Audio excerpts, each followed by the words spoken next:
সর্বপ্রথমে সকল সমবেত ও দুরাগত সাধু সজ্জন ও সাধুগুরু বৈষ্ণব সজ্জন শ্রী ভগবানের একান্ত অনুরাগী ভক্তগণ ও আমার ভক্তিমতী মায়েরা, সকলের চরণে আমার প্রণাম জানাই। আমার অংশভূতা কল্যাণিয়া মঙ্গলিয়া ও মাতৃমণ্ডলীগণ ও আমার জগৎ মাতার অংশভূতা সকলের চরণে অনন্ত কোটি আভূমি দণ্ডবাদ ও প্রণতি করি গ্রহণ করুন এবং আসুন আমরা সকলে মিলে প্রেম ধ্বনি, জয়ধ্বনি ও মঙ্গল ধ্বনির মধ্য দিয়ে মঙ্গলময় শ্রী রাধা মাধবের হৃদয় মন্দিরের মধ্য দিয়ে হরি নাম, কৃষ্ণ নাম ও ভাগবতীয় কথা বলতে প্রবেশ করি। জয় নিতাই গৌর সীতানাথ কৃষ্ণ প্রেমানন্দ হরি হরি বৈশে যত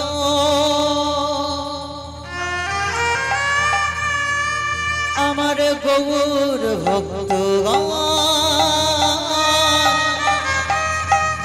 সবাকার পদরে নো দেহ মস্তকে ভূষণ। নিত্য আরাধ্য গৌর গোবিন্দে ভক্ত বৃন্দে শ্রী শ্রী ভগবানের একান্ত অনুরাগী ভক্তগণ ও আমার ভক্তিমতী মায়েরা, ভাগবতীয় দিভ্র আলো, ভাগবতীয় দিভ্র অপ্রাকৃতিক চিন্ময় জগতে শ্রবণ গ্রহণ করুন ও মানুষের আস্বাদন ও মানুষের ব্রতী হয়ে আজ যারা যারা আমরা সমবেত উপনীত উপবিষ্ট হয়েছি, মাগো আজ আমরা একটি কাহিনী অবলম্বন করব। তার আগে একটু কথা জিজ্ঞাসা করি মা, আপনারা সকলে ভজন কুশলে আছেন তো? রাধে রাধে মায়েরা সবাই ভালো আছেন তো? সকলের সুস্থতা মঙ্গলময় জানিয়ে জীবন কামনা মনে করে ও আমার পিতা মাতার আশীর্বাদ মস্তকে রেখে ও আমার গুরুদেব শ্রী শম্ভুনাথ পাটোয়ারির চরণ ধুলি আশীর্বাদ সর মস্তকে রেখে ও এই আশ্রমে সকল মহারাজগণদের আশীর্বাদ আমার মস্তকে রেখে আজ আমরা লীলার মধ্যে প্রবেশ করব। তাই হরি হরি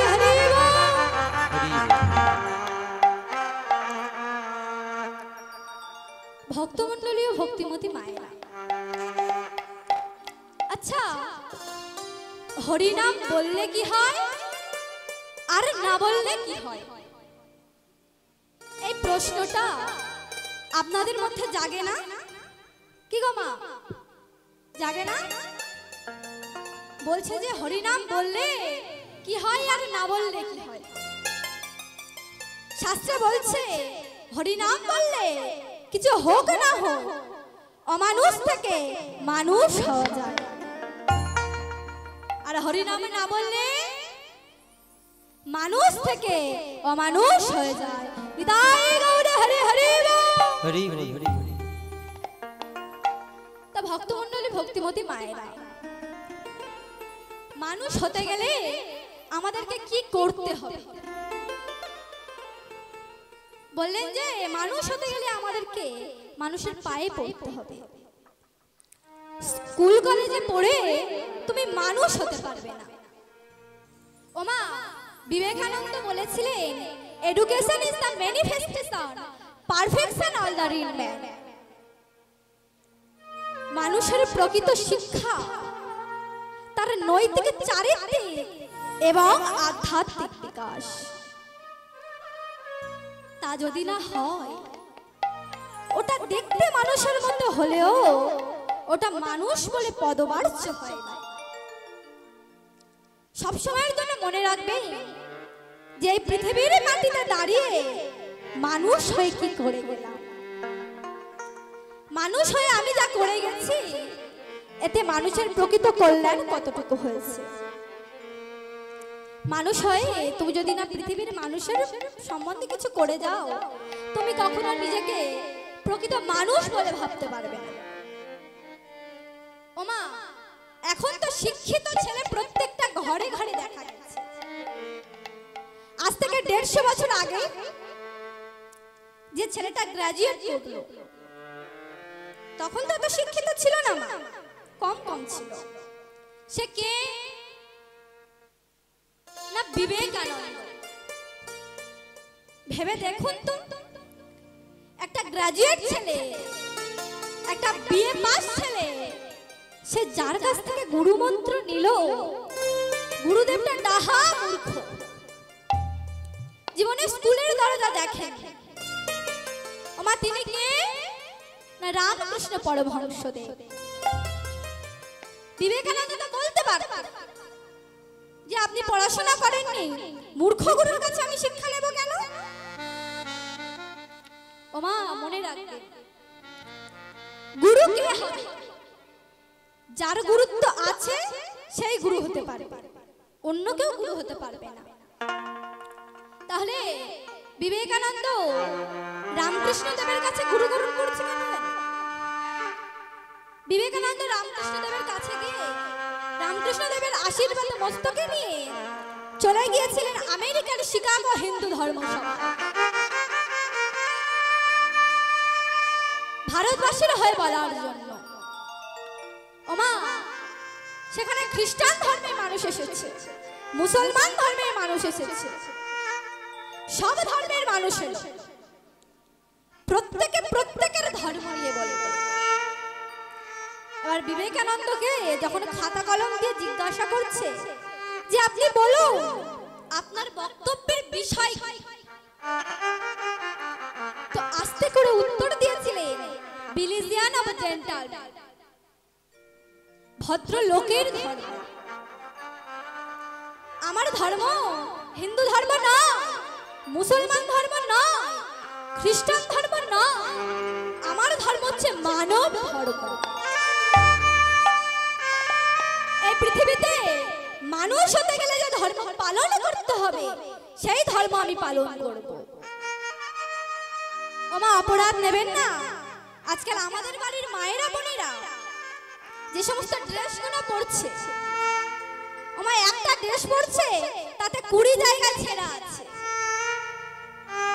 আমি অবাক হয়ে যাই, একটু একটু করে সংস্কৃতি তলিয়ে যাচ্ছে নিচের দিকে। বাংলার সমাজ এরকম ছিল না। ভেবে দেখুন তো, আমেরিকা থেকে স্কুলে এসে হরে কৃষ্ণ হরে কৃষ্ণ হরে কৃষ্ণ বলতে বলতে পাগল হয়ে গেল। ওরা বুঝলো হরি নামের মাহাত্ম্য কত, কিন্তু আমরা বুঝলাম না কোনোদিন।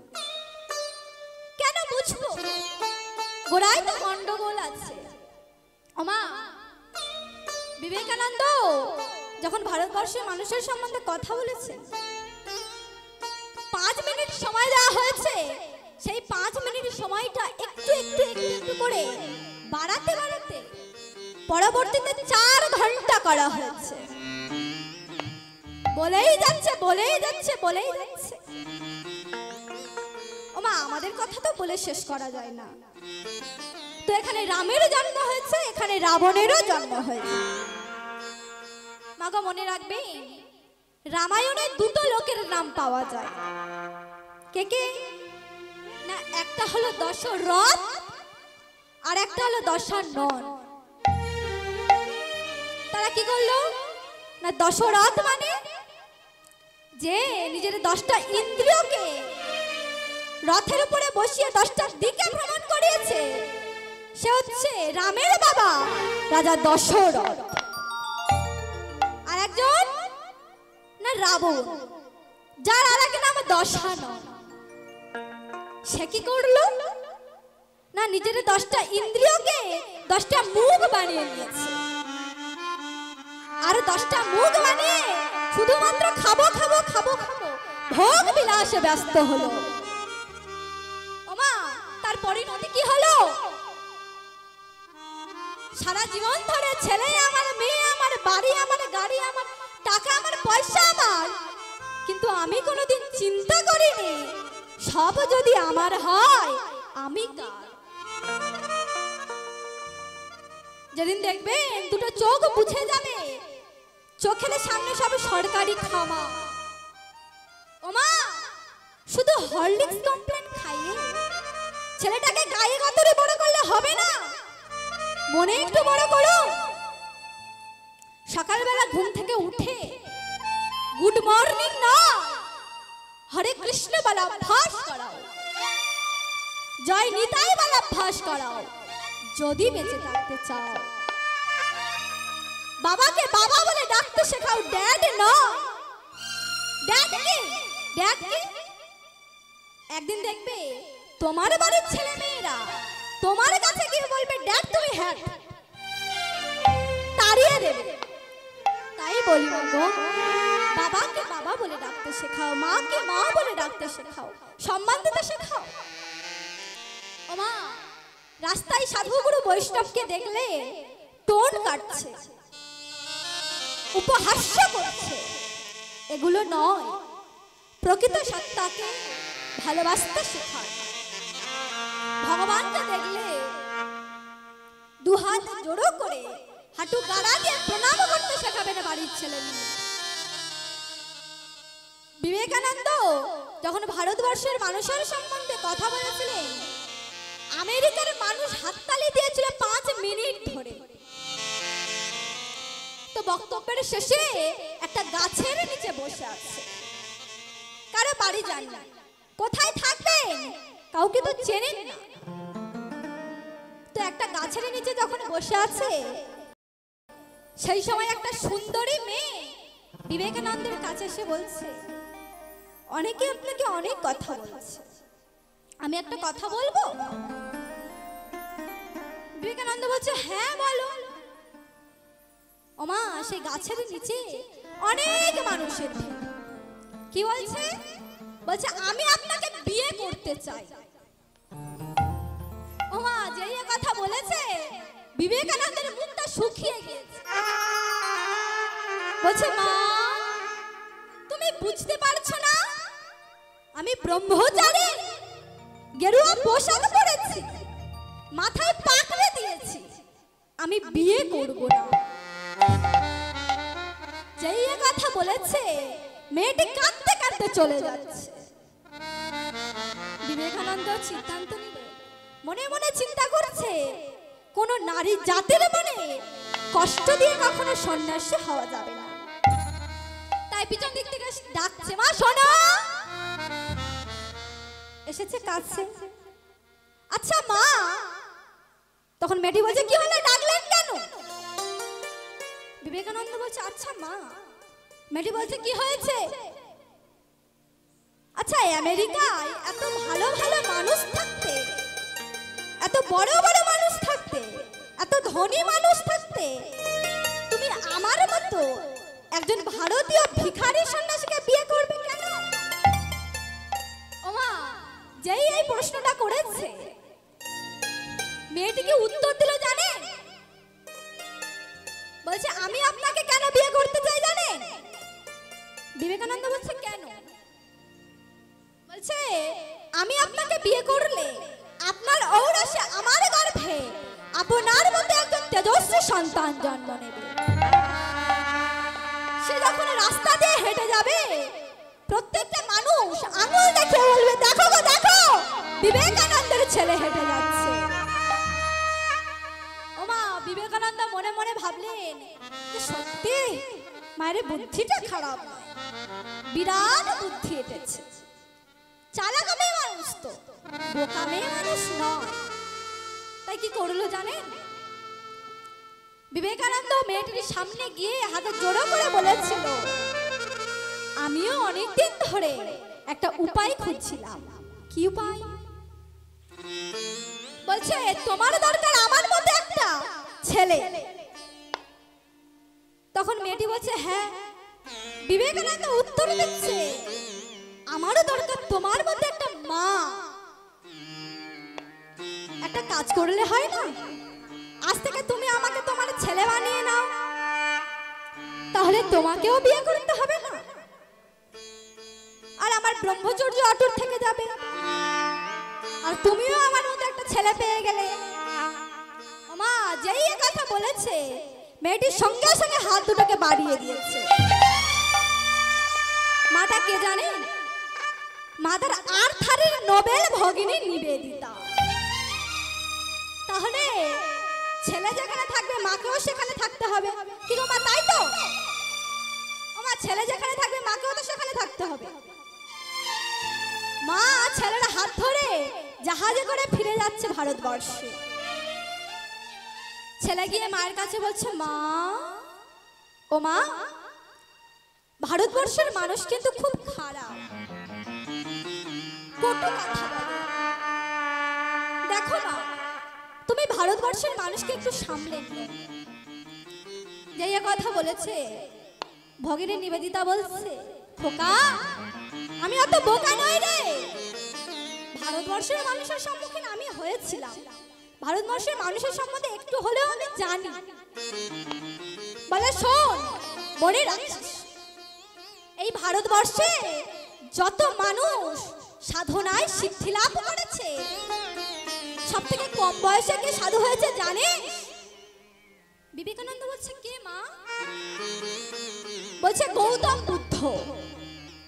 8 বছর বয়স তার, সাধু হয়ে গেছে। গুরুদেবের কাছে গিয়ে বলছে, গুরুদেব, গুরুদেব, আমি তো সাধু হয়েছি, বলুন গুরু দক্ষিণা কি দিতে হবে? গুরুদেব বলছে, পারবি? কি গুরু দক্ষিণা দিবি বল তো? বলছে, দিতে যদি হয় তো সেই গুরু দক্ষিণা দে। কি না, তোর নিজের জীবনে সব থেকে প্রিয় মানুষের কাছ থেকে দুমুঠো চাল ভিক্ষা করে এনে দিতে পারবি আমার জন্য? বলুন, যে সমস্ত মায়েরা বসে আছে, একটা 8 বছরের ছোট্ট শিশু তার জীবনে সব থেকে প্রিয় মানুষ কে হতে পারে? মায়েরা বলুন। তার বাবা মা। কি বাবা, ঠিক তো? একটা 8 বছরের ছোট্ট ছেলের জীবনে তার বাবা মা সব থেকে বড় মানুষ, প্রিয় মানুষ। বুদ্ধদেব বাবা মায়ের কাছে গিয়ে বলছে, আমায় দুটো ভিক্ষা দাও। বুদ্ধদেবের মা বুদ্ধদেবকে বুকে জড়িয়ে ধরে বলছে, খোকা, আমার যা কিছু আছে সবই তো তোর। বাবা বলছে, খোকা, আমার যা সম্পত্তি, আমার ব্যাংকের টাকা সবই তো তোর, আয় বাবা ঘরে ফিরে আয়। বুদ্ধদেব উত্তর দিচ্ছে, তোমাদের ব্যাংকের টাকা যে ছেলেটা ভোগ করবে বলে জন্ম নিয়েছিল, তোমাদের সম্পত্তি যে ছেলেটা ভোগ করবে বলে জন্ম নিয়েছিল, তার নাম ছিল সিদ্ধার্থ। আর আজকে তোমাদের বাড়ির ভিক্ষার পাত্র নিয়ে যে দাঁড়িয়ে আছে, তার নাম বুদ্ধ। ও বাবা, সিদ্ধার্থ মারা গেছে, বুদ্ধের জন্ম হয়েছে। আর এই বুদ্ধ শুধু তোমাদের একার ছেলে নয়, এই জগতে সবার ছেলে। ভক্তমণ্ডলী, ভক্তিমতী মায়েরা, সব সময়ের জন্য মনে রাখবে, জীবনে যদি কাউকে ভালোবাসতে হয়, জীবনে যদি কাউকে ভালোবেসে প্রকৃত আড়াল করতে হয়, ও মা, ভালোবাসা মানে ভালো লাগা নয়। আমরা যাকে ভালোবাসা বলি, এটা ভালোবাসা নয়, একে বলে ভালো লাগা। ভালোবাসা কাকে বলে জানো? যাকে ভালোবাসবো তার জন্য ঘরের কোনায় বসে 2 ফোঁটা চোখের জল ফেলবো, তবে তো বলবো, তবেই তো সবাই বুঝবে সেটা যে ভালোবাসার প্রকৃত মূল্য। ও মা, এ কথা বলতে গিয়ে একটা কথা মনে পড়ে গেল।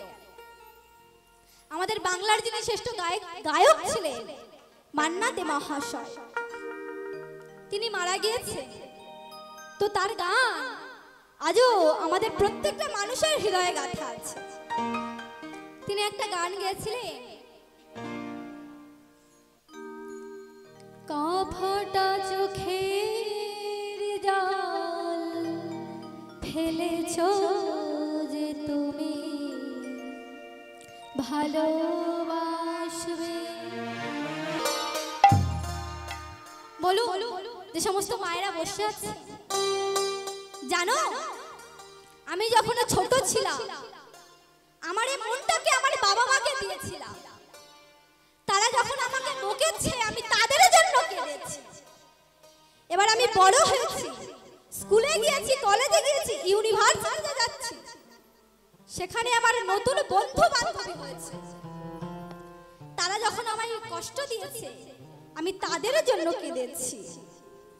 এরপর আমার বিয়ে হলো, আমার সন্তানগণ হলো, তারা যখন আমায় কষ্ট দিয়েছে আমি তাদের জন্য কেঁদেছি। সবার জন্য কাঁদতে কাঁদতে আমি বুড়ো হয়ে গেলাম।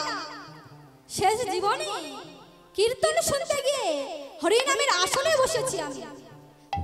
তোমার জন্য কাঁদতে গিয়ে দেখি প্রভু আমার চোখে আর জল নেই। প্রভু বলছে তুমি ওই একটা চোখের জল সবাইকে দিলে, আমাকে দেওয়ার বেলা তোমার চোখে আর জল রইল না। প্রভু এতদিন পর্যন্ত আমার কলসির মধ্যে জল ছিল, তাই আমার কলের কথা মনে পড়ে। আজ আমি বৃদ্ধ হয়েছি, এতদিন পর্যন্ত আমার দেহ কলসিতে কৃষ্ণ ভক্তি রূপে জল ছিল, যৌবন রূপে জল ছিল, তাই আমার কলের কথা মনে পড়ে। আজ আমি বৃদ্ধ হয়েছি, তোমার নাম বলতে পারি না। ও মা, কেউ যদি কীর্তন শুনতে আসতে না চায়, কেউ যদি হরিনামের আসনে যেতে না চায়, জোর করবে না। যদি বাড়ি যেতে যায় রাস্তা দিয়ে দেবে, জায়গা করে দেবে। কেন জানে? আজকে শোনার মতো শক্তি আছে কিন্তু শুনছে না। ওমা, একদিন এরকম হবে যার শোনার ইচ্ছা হবে কিন্তু শুনতে পারবে না। ওমা, শুনতে তোমাকে হবে, আজকে হোক বা পরদিন হোক। তাই শাস্ত্রে বললেন সময় থাকতে সাধন ভজন করো, সময় চলে গেলে আর সে সময় তোমরা কেউ পাবে না। তাই তো আমাদের শ্রেষ্ঠ গায়ক লালন ফকির মহাশয় একটা গান গেয়েছিলেন, সময় গেলে সাধন হবে না। মায়েরা, গান তো সবাই করতে পারবে, আপনারা চেষ্টা করলে আপনারাও পারবেন, কিন্তু মা এই গানটা শুনলে হবে না। এই গানের ভাষায় প্রতিটা অক্ষরে লাইনে কি বলছে সেটা শুনতে হবে। কি বলছে মন দিয়ে শুনবেন। সময় গেলে সাধন হবে না, ওরে মনে রে আমার,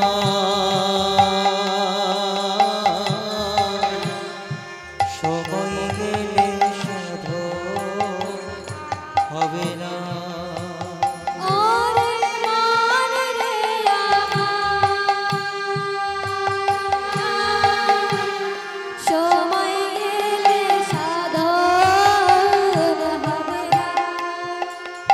ওরে মনে রে